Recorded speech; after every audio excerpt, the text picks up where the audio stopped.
দীর্ঘ অপেক্ষার অবসান। অবশেষে শিলিগুড়িতে চালু হতে চলেছে সুয়ারেজ ট্রিটমেন্ট প্ল্যান্ট। শুক্রবার নতুনভাবে এই কাজের শিলান্যাস করলেন শিলিগুড়ির মেয়র গৌতম দেব। প্রসঙ্গত, বাম আমলে প্রাক্তন পুরমন্ত্রী অশোক ভট্টাচার্যের হাত দিয়ে সূচনা হয়েছিল মহানন্দা অ্যাকশন প্ল্যানের অন্তর্গত সুয়ারেজ ট্রিটমেন্ট প্ল্যান্টের। মূলত মহানন্দা নদীকে দূষণমুক্ত করতেই কেন্দ্রের সহায়তায় এই প্রকল্পের ভাবনা নিয়েছিল বিগত বাম সরকার। তবে 2011 সালে রাজ্যে নতুন সরকার আসার পর শিলিগুড়ির নৌকাঘাট সংলগ্ন মহানন্দা নদীর চর ঘেঁষে তৈরি হওয়া এই সুয়ারেজ ট্রিটমেন্ট প্ল্যান্টের কাজ বন্ধ হয়ে যায়।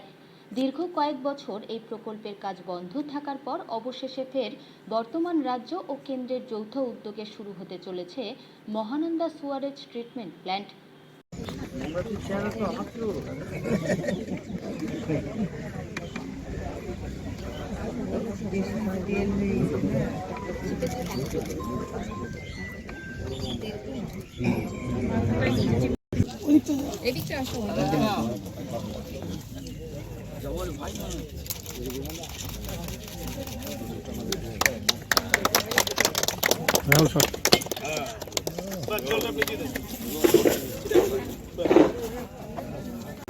নেমি স্বস্তি ন যস্তি দদাতু।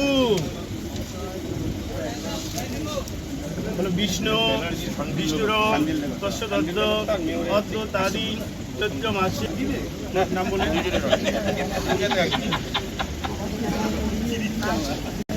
আজকে এসটিপি 2 and 3 তার কাজ শুরু হলো। 64 কোটি টাকার ফার্স্ট ফেজ, টোটাল কাজ 274 কোটি।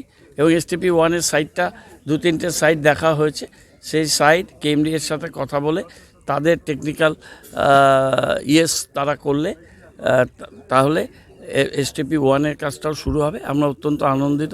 দীর্ঘদিন পর এই মহানন্দা জলকে দূষণমুক্তির জন্য এই এসটিপি প্ল্যান্ট, এটা শহরের জন্য অত্যন্ত উপযোগী একটা প্রজেক্ট। এই প্রজেক্টের কাজ আজকে শুরু হলো। 1-2-এর কাজ, এখন আমরা ফুলবাড়িতে যাব।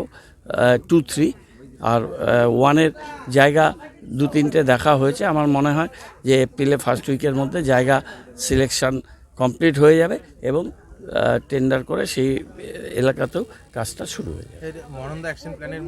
এটা মহানন্দা অ্যাকশন প্ল্যানের মধ্যেই কাজ। ইউডিএমএ করছে অমৃত 2-তে। স্টেট শেয়ারিং হচ্ছে 67%, সেন্ট্রালের শেয়ারিং হচ্ছে 33%।